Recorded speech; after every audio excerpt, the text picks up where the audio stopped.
तेरे ही हुक्म से सांस मेरी रवां, तेरे इशारे से पैदा नजर में नक्श व निशा, तेरे ही दम से ज़बां पर ज़हूर लफ्ज़ व बयां, तेरी निगाहें करम ही से रग से शोलाए जा।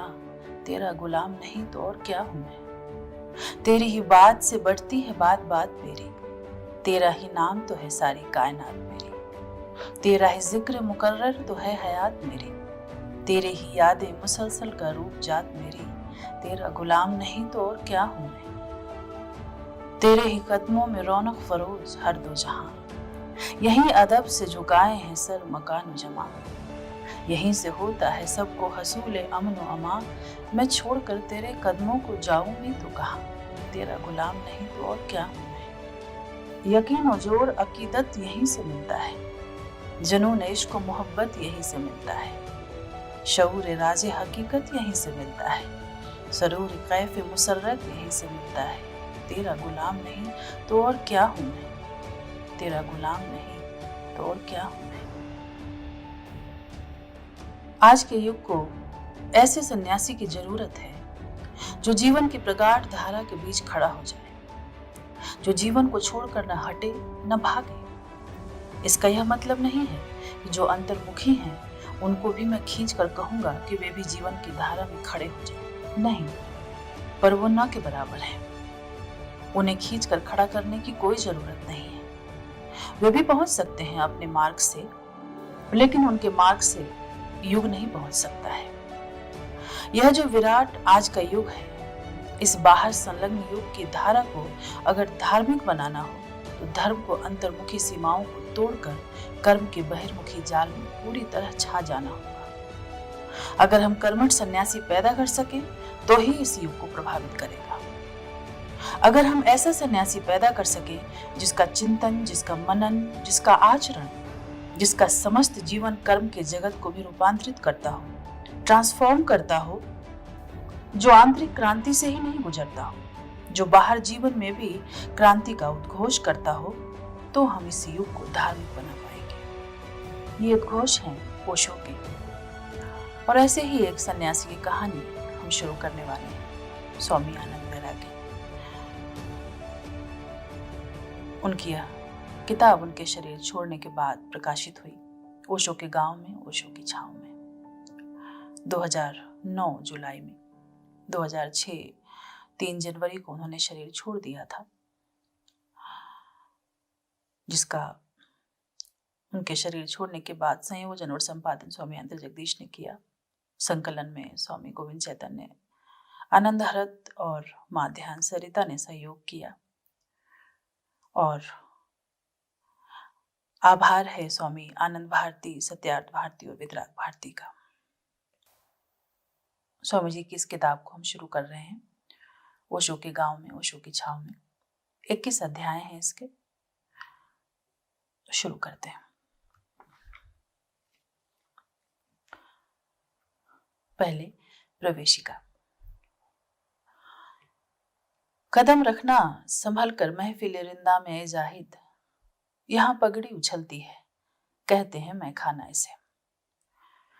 ओशो के इसी मैखाने का एक और जाम अब आपके हाथों में आ रहा है। स्वामी आनंद वैरागी की किताब की शक्ल का यह जाम कुछ विलंब से आया है, पर इसके पीछे कुछ अवांछित कारण रहे। जीवन के अंतिम समय में इन संस्मरणों को पूरा करते हुए एक दिन अचानक स्वामी जी ने इसे लिखना रोक दिया और फिर एक सर्वथा नई पुस्तक को आरंभ करवाया। उन्हें अपनी मृत्यु का पूर्वानुमान था और वे देह त्याग के पूर्व शिक्षा पर ओशो दृष्टिकोण का एक संकलन लाना चाहते थे, किंतु शिक्षा ओशो की दृष्टि में पुस्तक आने से पूर्व ही उन्होंने विदा ले ली। और इसी कारण से ओशो के गांव में, ओशो की छांव में का अंतिम अध्याय अलिखित ही रह गया, मात्र उसके शीर्षक तुभ्य में समर्पये के साथ। इस पुस्तक के वे 21 अध्याय लिख रहे थे। 20 पूरे हो चुके थे, किंतु 21वां अलिखित रह गया था। संयोगवशात उनके देह त्याग के कुछ समय पश्चात एक नोटपैड पर संभवतः अंतिम घड़ियों में उनके द्वारा लिखी गई 4 पंक्तियां मिली और अंततः उसी छंद को श्रद्धांजलि के तौर पर अलिखित अध्याय में रखकर उसे पूरा मान लिया गया। और इस तरह 21वां और अंतिम अध्याय उनके देह त्याग के लगभग 3 वर्ष बाद पूर्ण हुआ। लोगों की संभावना के सर्वश्रेष्ठ स्वरूप में भरोसा रखने वाले स्वामी आनंद वैराग्य के व्यक्तित्व का एक पक्ष सदा इसी भांति रहस्यमय और बेबूझ रहा। उनके अंतिम समय तक और वस्तुतः उसके बाद तक भी इनके द्वारा हमारे हृदय भी गुरु प्रेम और गुरु भक्ति की उस चिंगारी से सुलग सकते हैं जिसका जन्म उस मशाल से होता है जिसे स्वामी आनंद वैराग्य ने जीवन भर जलाए रखा। स्वामी जी के सौंदर्य प्रेम, कलात्मक, काव्यात्मक व्यक्तित्व व साहित्य बोध का आदर करते हुए ओशो साहित्य से कुछ चुनिंदा कविताएं, नज़्में, मुक्तक व शायरी इस पुस्तक में रखी गई हैं। सादगी ही इस पुस्तक की आत्मा और जज्बे के अनुकूल थी और इसी अलंकरण को इस पुस्तक में स्थान दिया गया है। स्वामी अंतर जगदीश। पहला अध्याय। मैं तो प्रीतम के घर जाऊं। भागते जा रहे हो, भागते जा रहे हो, भागते जा रहे हो, परंतु कहां? कहां जाना है? किसे जाना है? अपना पता है तुम्हें? अज्ञात लोक की सुगंध लिए ये छोटे छोटे शब्द हृदय में उतरकर मिश्री घोल गए। रेडियो के नॉब से लगे दोनों हाथों को काट मार गया। सिलोन स्टेशन से हमेशा फिल्मी गीत सुनने वाला मन ठगा सा रह गया।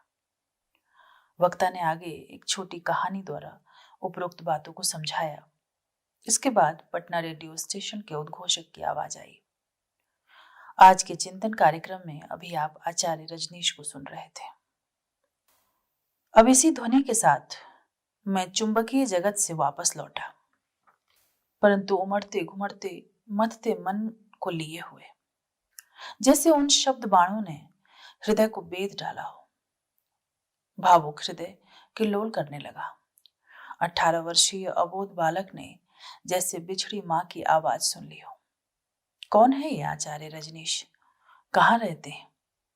ये कोई विद्वान लेखक हैं क्या, या कोई साधु संत? आज तक इनका नाम तो नहीं सुना। किससे पता करूंगा? पटना रेडियो स्टेशन पर लगे हुए मीटर ने तो मेरे व्यक्तित्व के मीटर को ही बदल दिया। यह फिल्मी गीत सुनने वाला लड़का किसी अज्ञात व्यक्ति की खोज में लग गया। अचानक उसका मन बिरही कैसे हो गया? क्यों उसके पीछे मन बौरा गया इस नादान बालक का जिसका कोई पता ठिकाना नहीं? क्या इसी को दीवानगी कहते हैं?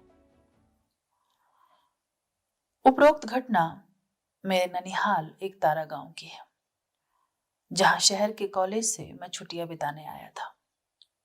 फिर शहर लौटकर शाम के समय टहलते हुए बुक स्टॉल पर गया। साप्ताहिक धर्मयुग पत्रिका लेकर एक सरसरी निगाह डाली। बीच में देखता हूं तो फिर वही नाम, आचार्य रजनीश। उनकी एक छोटी तस्वीर, केवल मुखमंडल की। लेख का शीर्षक भारत का नया मानस। वहां स्टॉल पर खड़े होकर उस लेख को पढ़ने में तल्लीन हो गया। मेरा ध्यान तब हटा जब लेख समाप्त हुआ। वहां से लौटते ही स्टूडेंट लॉज में एक एक छात्र को यह लेख पढ़कर सुनाता रहा और उनसे एक ही प्रश्न करता, क्या भारत की अच्छाई के लिए इससे भी कोई अच्छी बात हो सकती है? किसी ने कहा है ऐसा? उस पत्रिका को हाथ में लिए मैं यहाँ वहां घूमता रहा। एक एक परिचित मित्र तक पहुंचकर इस लेख को सुनाता रहा।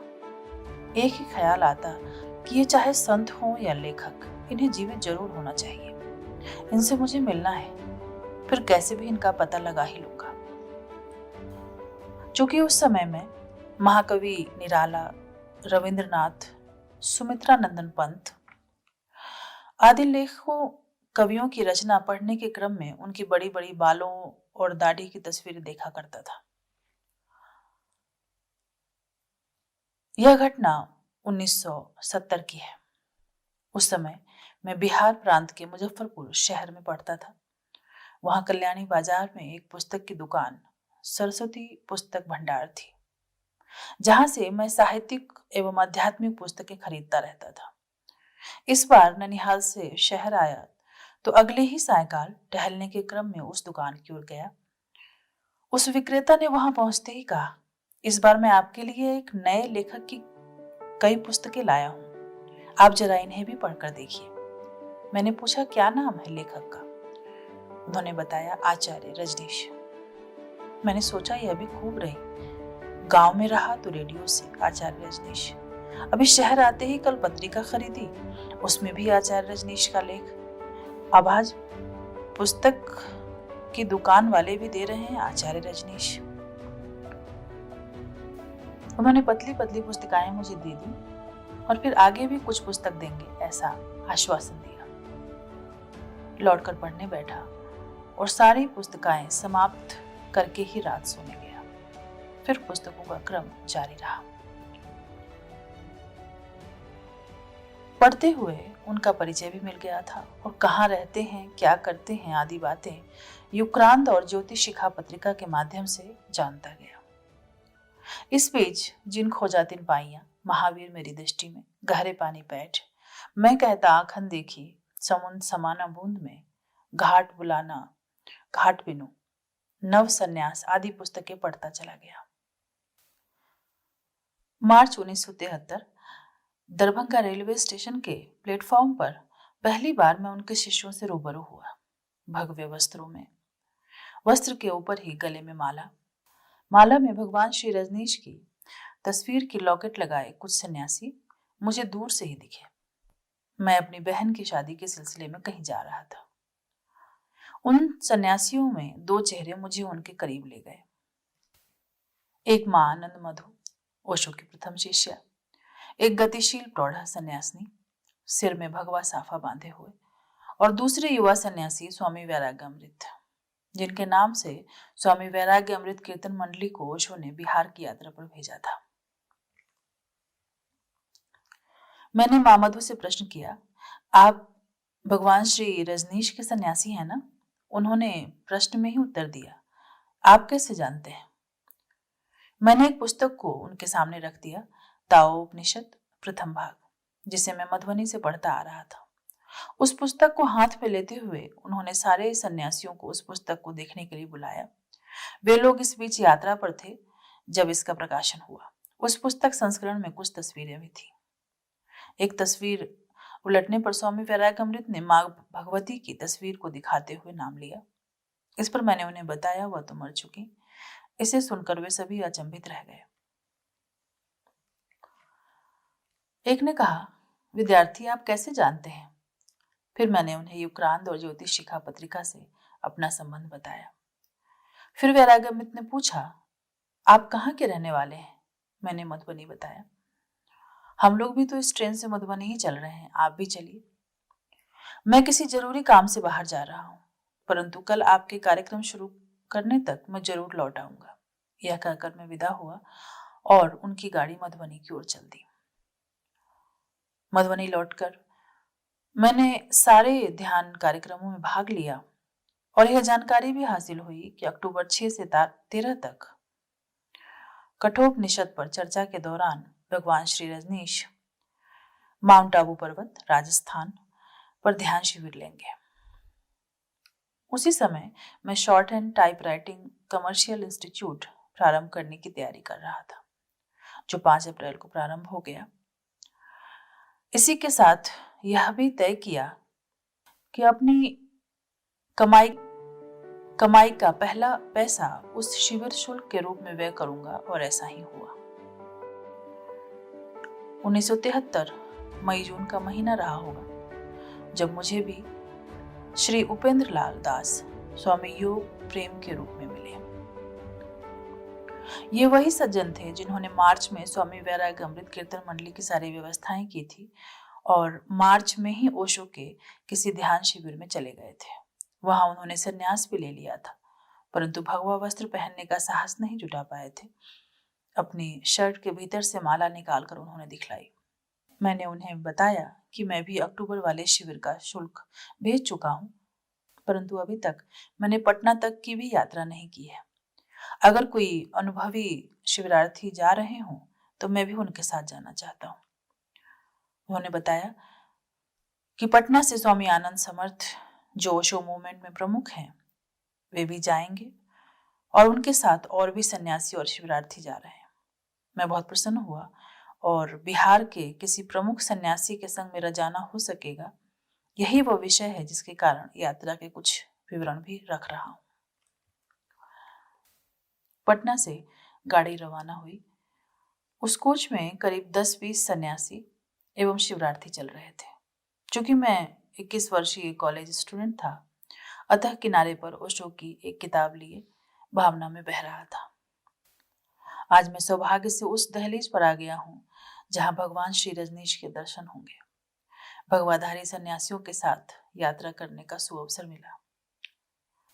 ऐसे भावों में बहा जा रहा था कि चीख चिल्लाहट से मैं यथार्थ जगत में वापस आया। कोई भगवाधारी किसी यात्री को धकेल रहा था, तो कोई यात्री सन्यासी को पीट रहा था। स्वामी आनंद समर्थ किसी पर घूंसे चला रहे थे, तो पीछे से कोई यात्री उनके लंबे बाल खींच रहे थे। हतप्रभ करने वाले अजीबोगरीब दृश्य मेरे सामने थे, और उसी समय बगल में बैठा एक यात्री मुझसे बोला, देखिए विद्यार्थी, ये कैसे भगवाधारी हैं? एक सीट पर बैठने के लिए मारामारी पर उतर आए हैं, जबकि दूसरे यात्री लोकल डेली पैसेंजर हैं। इन सन्यासियों का स्वभाव देखिए, ऐसे सन्यासी होते हैं क्या? इस दृश्य के साथ सहयात्री की इस समीक्षा ने मेरे भाव तल को झकझोर कर रख दिया। ऐसे सन्यासी होते हैं क्या?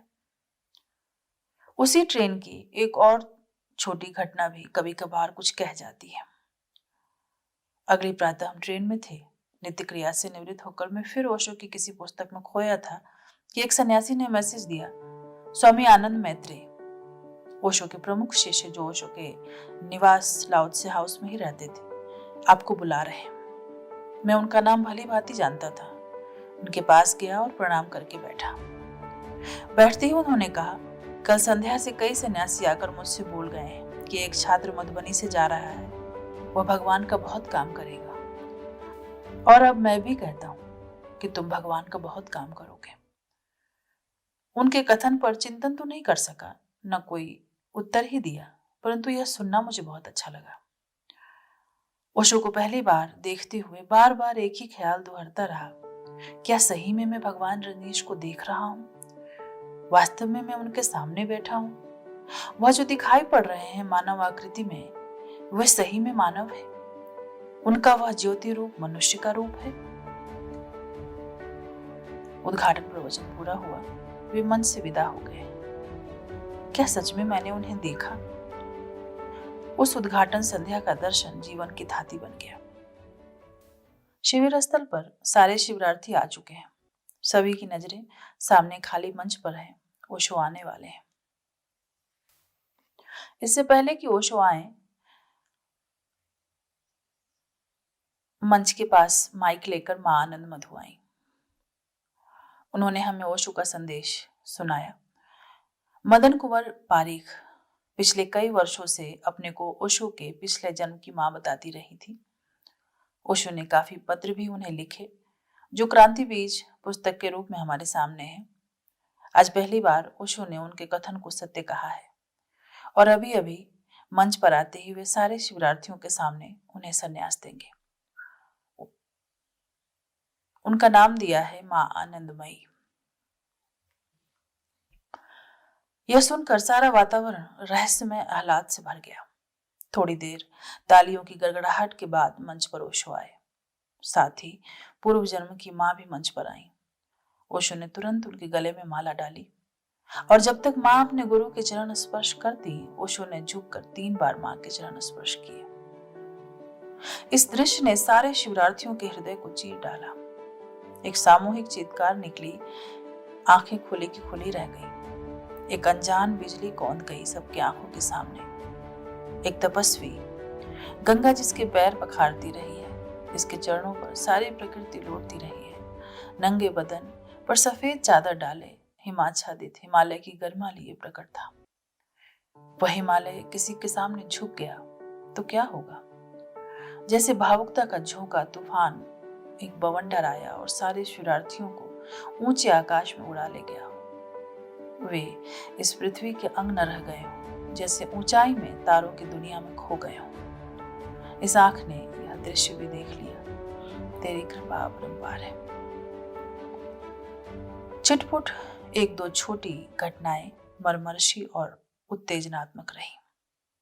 प्रथम, मां के संन्यास के अगले दिन स्वामी चैतन्य कीर्ति द्वारा उनकी मासिक पत्रिका आनंदिनी के लिए साक्षात्कार का समय, जब मैं उनके साथ 1-2 घंटे बैठा चुपचाप चर्चा सुन रहा था।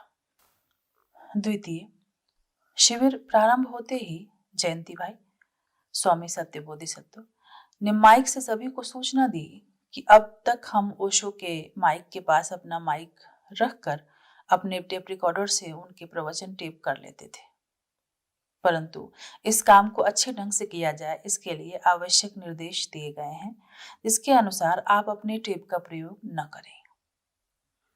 इस उद्घोषणा के बावजूद कुछ मित्र चोरी छिपे प्रवचन रिकॉर्ड कर रहे थे। एक प्रवचन के बाद जयंती भाई ने पूर्णिया के स्वामी शिव चैतन्य से रिकॉर्डर ले लिया। इसकी प्रतिक्रिया स्वरूप कुछ सन्यासी गोलबंद हो गए और विरोध में वातावरण तैयार करने लगे। मुझे आश्चर्य हुआ कि मूवमेंट से जुड़े स्वामी आनंद समर्थ भी अग्रणी भूमिका में थे। तब तो हद हो गई जब विरोध में सभी नारेबाजी करते हुए ओशो के कक्ष पर पहुंच गए। फिर ओशो ने 2-3 सन्यासियों को बुलाया और समझाया कि कैसेट्स की अच्छी आवाज, अच्छी क्वालिटी के लिए मैंने स्वयं इसे व्यवस्थित किया है, हम सबको इसमें सहयोग करना चाहिए। तृतीय,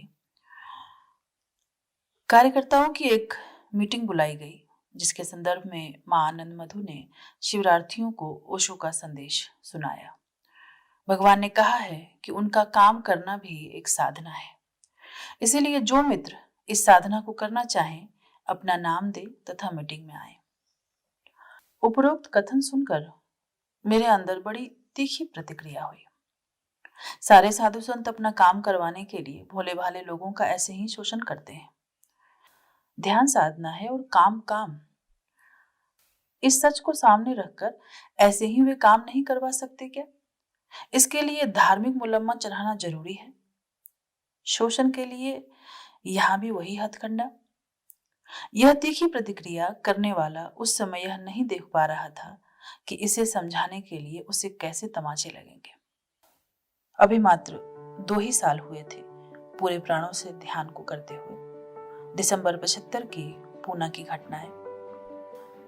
शाम के समय ओशो से व्यक्तिगत मुलाकात का समय होता था।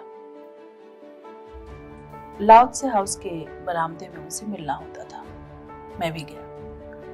चरण स्पर्श करके चरणों में बैठा और सक्रिय कुंडलनी आदि ध्यानों से कितना आनंद मिल रहा है, इसी से चर्चा को प्रारंभ किया। बीच में रोकते हुए उन्होंने इन विधियों को बंद करने को कहा। मैं ऐसा सोच भी नहीं सकता था कि वे ध्यान विधियों को बंद करने को कह सकते हैं। मैं दुराग्रह पूर्वक उन्हें ध्यान के अनेकानेक लाभ बताने लगा।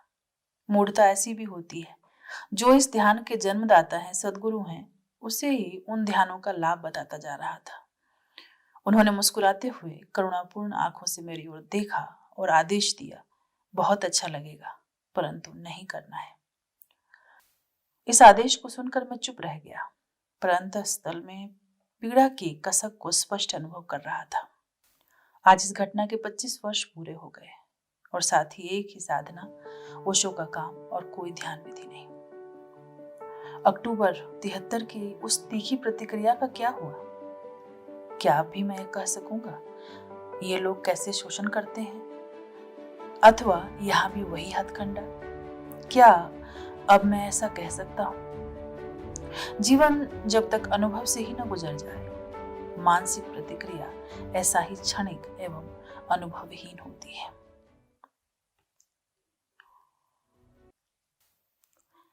पहला अध्याय, मैं तो प्रीतम के घर जाऊं, ये पूरा हुआ। पुस्तक के अंतिम भाग में स्वामी आनंद वैरागी द्वारा लिखे गए अनेक पत्रों में से जो उन्होंने साधक मित्रों को लिखे 21 पत्र भी लिए गए हैं। मजमून से उन मित्रों के नाम हटा दिए गए हैं जिन्हें ये संबोधित किए गए थे। ये पत्र धीरे धीरे हमें स्वामी आनंद वैरागी के व्यक्तित्व के उस विहंगम आकाश में उड़ा ले जाते हैं, जहां एक शिष्य की अंतर्दृष्टि, भक्ति, प्रेम, बोध, सजगता, प्रतिभा और समझ सिमटकर एक हो जाती है और उस केंद्र बिंदु पर आकर जगमगाने लगती है जिसे समर्पण की पराकाष्ठा कहा जा सकता है। यदि हम इन पत्रों की आधार भूमि तक जा सकें तो हम स्वामी जी के हृदय के बहुत निकट आ सकते हैं। उनके अंतस्थल में झांकने की अमूल्य संभावना को सत्य बना सकते हैं। इनके शब्दों के पीछे प्रतीक्षारत चेतना और बोध का जगत, गुरु भक्ति और समर्पण की अजस्र धारा हमें आध्यात्मिक पथ की मौन चुनौती दे रही है। हालांकि चुनाव की इसी दुर्लभ स्वतंत्रता के साथ जिसका स्वामी आनंद वैराग की जीवन दृष्टि और कार्यशैली में केंद्रीय स्थान रहा। पत्र की जो श्रृंखला का नाम है वह है जो घर बारे आपनो। आज का पहला पत्र, मधेपुरा, 28/11/1974। प्रणाम। भगवान के सन्निकट से लौटना पड़ा। यह शिविर कई अर्थों में मेरे लिए अनूठा रहा। संदेहों और द्वंद्वों के भयंकर जाल पर इस शिविर ने वज्रपात ही कर दिया। मेरा यह अनुभव प्रगाढ़ हुआ कि धन्य है वे जो भगवान के विचारों के करीब हैं और अद्भुत हैं वे जो उनकी साधना पद्धतियों के करीब हैं। वास्तव में ध्यान की गहराई में प्रवेश पाकर ही भगवान के विराट हाथों को पहचाना जा सकता है। भगवान ने बार बार दोहराया, समय बहुत कम है। शायद उनका भी समय कम है और युग का भी। इस खतरनाक समय में बहुत बंधनों को तोड़कर कूद जाने की घड़ी आ गई है। प्रभु से ऐसी प्रार्थना है कि हम नासमझों को भी इतनी हिम्मत दें कि इस कार्य में सहयोगी हो सके। आपको शिविर न जाने से जो दुख हुआ था और मजबूरी थी, मैंने उसे देखा था। खैर, प्रभु की कृपा होगी तो बुलाएंगे ही। मैं ऐसा महसूस करता हूँ कि किसी न किसी तरह से इस विराट कार्य में आपका सहयोग भी अपेक्षित है। प्रभु की आज्ञा हुई है कि बिहार, जहाँ से भगवान को बहुत आशा है, वहाँ जो शक्तियां बिखरी हुई हैं उसे केंद्रित मुझे ही करना है। बहुत जल्द इस कार्य में उतरने जा रहा हूँ। फिर आप सभी जो भगवान के लिए बहुत कुछ करना चाहकर भी न कर पा रहे हैं, कर सकेंगे। भगवान का कार्य न उनका है न हम लोगों का, बल्कि पूरी मानवता का है। इस कार्य में उतरने का मतलब है जीवन की गहराई में उतरना। भगवान ने इसीलिए कहा है कि उनका कार्य भी साधना ही है और इसके माध्यम से भगवान अपने सूक्ष्म शरीर से हमसे संबंधित हो सकते हैं। ऐसा आश्वासन भी उन्होंने दिया है। दिसंबर के पहले सप्ताह में मुजफ्फरपुर आ रहा हूँ। आपका स्वामी आनंद वैराग्य।